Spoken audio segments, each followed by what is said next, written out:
السلام عليكم. يعني سبحان الله في كام موقف كده عمال يتكرر قصادي كتير، وبرضه من غير ما اجهز له هعمل عنه فيديو، والله المستعان يعني ايه ونفيد بيه غيرنا. كنت زمان دايما بقعد اقول مش اي جملتين او كلمتين بالفصحى كده مجعلصين وتقال ومترتبين بشكل حلو يبقى نأمن عليهم وناخدهم بقى مصدر ثقة ونمشي ورا آرائهم. يا جماعة بجد ركزوا كويس قوي، انتوا بتشيروا لمين وبتمشوا ورا آراء مين؟ وهي مش بالسن ولا هي بمكانة الشغل، دي كلها حاجات مش كافية تثبت لك ان ده شخص آهل بالعلم كفاية.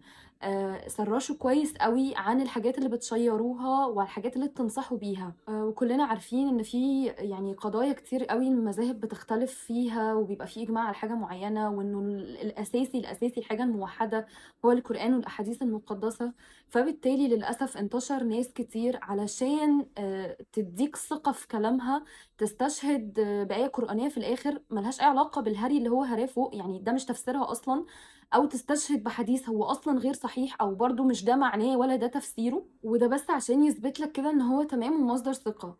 كنت قرأت زمان على تفسير الآية ما يلفظ من قول إلا لديه رقيب عتيد، وهسيب لكم فيديو بالصدفة برضو قابلته لانه فعلا الموضوع انتشر في الكومنتات. تشوفوه قد ايه الموضوع ده مهم جدا، انك تاخدوا بالكم كويس قوي من الحاجات اللي بتشيروها والحديث اللي عمالين تنشروها.